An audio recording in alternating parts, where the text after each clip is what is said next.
So, hi guys. Just a quick, I'll say quick, it's probably going to go a bit longer than we thought, but the A7R Mark IV. So, a year or so ago, the Sony A7R Mark III took over the sort of top spot of the previous camera, which was A7R Mark II. And then a few years before that, you had the A7R, which was the 36 megapixel camera. So, we started off with the R series at 36 megapixels basically, because we had the A7 come before that, which is obviously 24 megapixels. So we've gone from 24, 36 to 42.3 to 60, or just over 60 megapixels. A lot of people are going, oh well, we didn't want this camera, blah blah blah. And I've looked at Facebook this evening, and basically everyone's moaning. I'm thinking, why are you moaning? Yes, it may not be the A7S III, the new low light monster camera, blah blah blah, for video and whatever. But shouldn't you be grateful that Sony are innovating and bringing out these cameras, so on a regular basis? But yes, I understand that, you know, if you've just bought a camera, so if someone's literally just bought an A7R Mark III today or yesterday, and then suddenly, boom, A7R Mark IV has just appeared. And everyone's like, oh god, I just wasted money.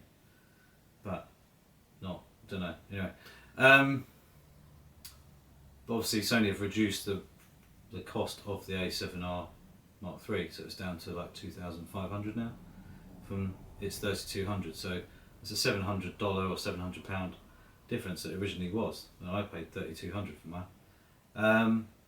So things move on, and we know things move on quickly nowadays. Look how quickly mobile phones change. Got a new one every couple of months. You know, you've got something else that's been brought out. And it's the same for cameras, same for cars.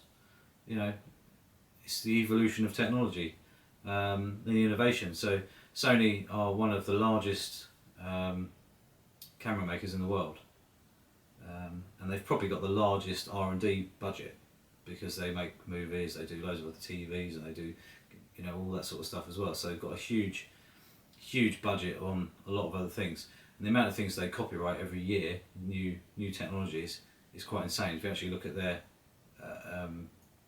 registered products that are listing all the time, is quite insane. So I think the fact that people are whinging that they didn't want this camera, blah blah blah, I just think it's a bit crazy. You don't have to buy it. You know, they're not expecting everyone just to come out and go, there you go, it's $3,400 or £3,400 for the new camera I didn't want. Why would you do that? It's just silly.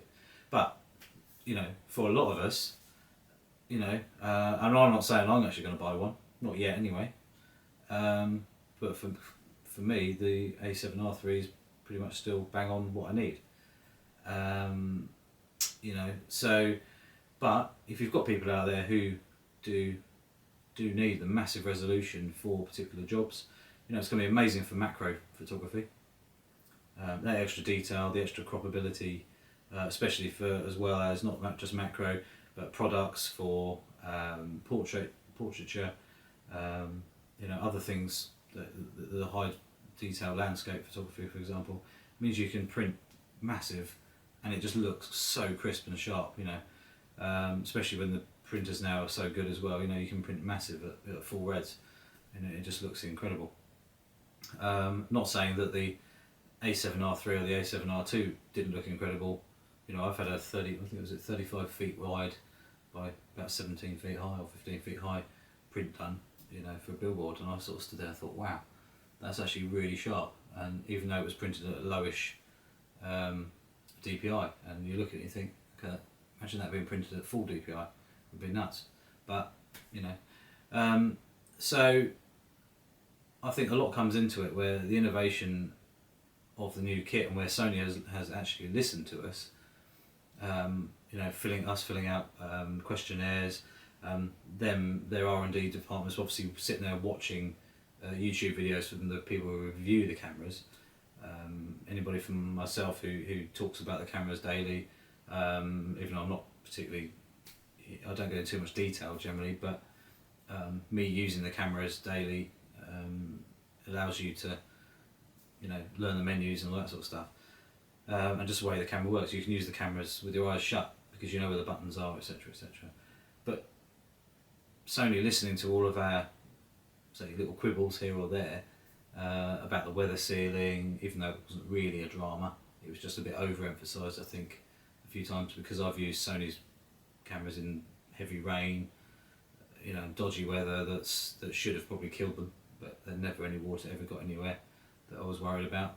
I've even dropped one in a massive puddle before, you know, stuff like that. One's got hit by the sea, big wave, which actually did need a new hot shoe eventually because the salt water corroded the multi-hot shoe connections, and a new rear screen cover because it scratched it on a stone or something. But the A7R IV, they've basically improved the weather sealing. They've given us a bigger grip, so it's a bit more like the Nikons are, a little bit more sort of in your hand. So they've listened to that. They've given us a faster second, well, both SD card slots are fast now compared to one slow and one fast. You know, they've added, you know, the IAF to the video, which is pretty cool. It's just going to make it just makes the autofocus that much more accurate all the time, for following your subject. You know, it's nothing more annoying when you watch back a video you've filmed and suddenly the camera zooms in and out slightly, or, you know, the focus is in and out, just for that fraction of a second, and you've lost focus for, you know, just the eyes just go, and it's just, you know, it's just annoying. So that will help people who are doing videos, you know, with people in. Obviously the improved autofocus generally anyway, and the IAF for humans and animals in stills, you know, that's really helpful. But yeah, it just goes on, the list goes on, and yeah, bigger buttons on the back for our thumbs, you know, if you've got fat fingers or not fat fingers, or if you're wearing gloves, just makes life a lot easier. And it's all those little things that actually add up to a massive change. You know, it's like having a supercar. You know, if you bought the first version and you bought the tweaked version that's had a few upgrades and stuff like that, and it's onto the, you know, the S version or something, they've not changed one thing, they've changed lots of things to make it better. And that's what they've done with the cameras. So you've got a newer sensor with obviously more megapixels, better sealing, you know, better materials are being used, I expect, you know, and all the other things as well I've already mentioned. So all those little changes add up to a lot more changes in the long run. So, you know, and also changing the colour of the autofocus points, which is really cool. Actually, they should have done it a long time ago, but, you know, it's all those little things that they've finally got back to them. It must, I mean, the amount of things that must be out there for them to look at that they may have missed, or, you know, not, you know, if we filled out a questionnaire, you're probably looking at thousands of questionnaires someone's got to read through.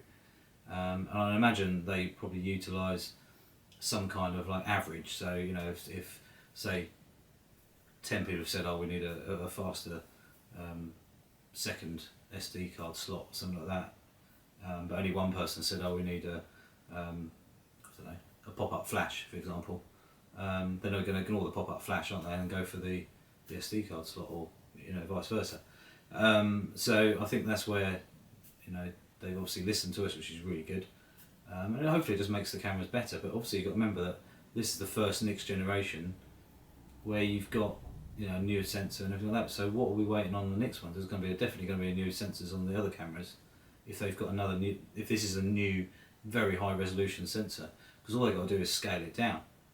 So where they've gone from 60 megapixels, now they can go back down to 40. So the 40 megapixel or 30 or 36 or something is going to be much better at low light than the new high megapixel 60 megapixel one. So there must be some kind of thought process in there that if they're going to do it that way rather than go the other way, you know, from a lower megapixels up to a high megapixels, I'm sure there's some thinking in there that it's obviously easier to go, you know, lose a few megapixels and make them bigger, and obviously add all that information and technology that they need to make them work properly. There's obviously something in that. That's why they've released the A7R Mark IV first.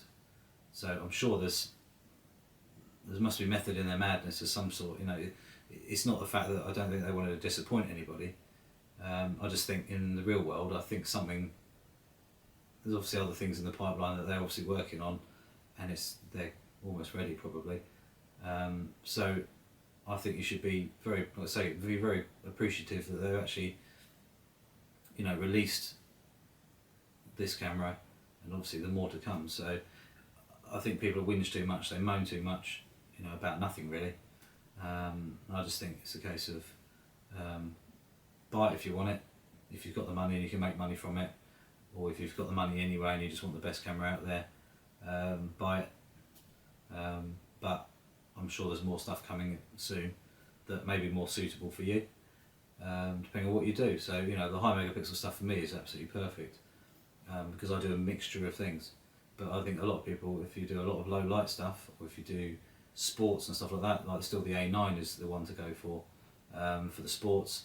Obviously, once the A7S III comes, obviously the lower light and the video and all that sort of stuff, that's where that will come into play. You know, but is there going to be an A7 IV now? Is that going to pop up soon? You know, we don't know. But you know, I just thought I'd put my 10p's worth in. Just a few thoughts there and there. You know, and it's just a case of what's going to happen next. But obviously, they're still innovating. They're still producing stuff that is improved on the previous version. So I think it's just, like I say, we should be very grateful for that, even though it's very expensive, and it's a massive investment. But it's one of those things you keep for a few years and then decide if you're going to upgrade or not before you lose too much money. And that's how I work on it anyway. So, but for me, still at the moment, without changing anything, the A7R III that I use and the RX10 Mark IV that I use side by side work for me really, really well. Yes, I'm probably going to upgrade at some point, but to be honest, it's probably going to be the RX10 Mark IV that gets upgraded first, and then we'll see about the A7R Mark IV, but we shall see. Anyway, please subscribe, please click the notification bell, and I've just thought I'd, like I say, add my 10p's worth, because everyone else seems to be. But I just thought I'd talk about it slightly differently compared to, you know, what's actually happened, and why people were moaning and stuff like that, because I just, like I say, sitting there watching Facebook and it's just moan, we didn't want this, didn't want that. So but anyway, that's that for now.